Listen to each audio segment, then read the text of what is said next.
Naomba niongee na Kajala. Kajala, kwanza nikwambie, hakuna mwanaume asio cheat. Kama kwenye maisha yako, kwenye mahusiano yako umekaa unahisi utapata mwanaume ambaye hato cheat, utakuwa unabadilisha wanaume kila siku. Wanaume wote mama yao mmoja baba yao mmoja. Kikubwa mwanaume lazima aweke respect kwako, akuheshimu na akupe value. Kama mwanaume anakuheshimu, anakupa value, anafanya kile unachotaka wewe, kuanza kuachana na mwanaume kisa amecheat, huo ni utoto Kajala, utoto.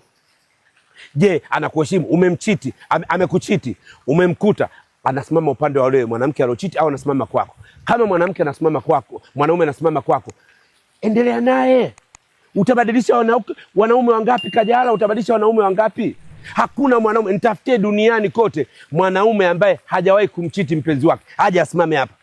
Si mapadri, si mashehe, si watu wa imani, nitafutie mwanaume ambaye hajawahi kumchiti mwanamke wake. Hakuna.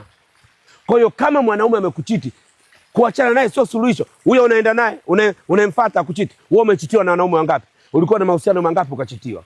Usimuache mwanaume kwa sababu amekuchiti. Mwanaume akikuchiti muulize upo upande gani? Kama anakuomba radhi anarudi upande wako, move on. Juzi tumeona Esma Platinum, jembe kamchiti hadharani na mabusu anapigwa. Leo amemwomba msamaha, amerudi kwa mpenzi wake. Shamsa Ford kachitiwa kwa upe chumbani na dada wa kazi. Leo kaodeana na mume wake, wamepumzika, wanaenjoy maisha. Hakuna mwanaume asiochiti. Kikubwa mwanaume aweke some respect kwako. Full stop. Umenikwaza, unaanza kuandika vijembe status, unaanza kunungunika. No, hivyo vitu vinabaki siri ndani ya nyumba. Siri ndani ya nyumba. Chukua hiyo kutoka kwangu. Niko hapa saizi Zanzibari, narudi zangu Dar es Salaam, lakini nimesikitishwa na ujumbe nilioona kupitia Insta story ya Kajala. Inaonyesha kabisa Harmonize kachepuka. Na kachepuka kwa mwanamke ambaye hampendi. Ndio maana anakuomba msamaha. Msamehe kijana mwenzio. Hala.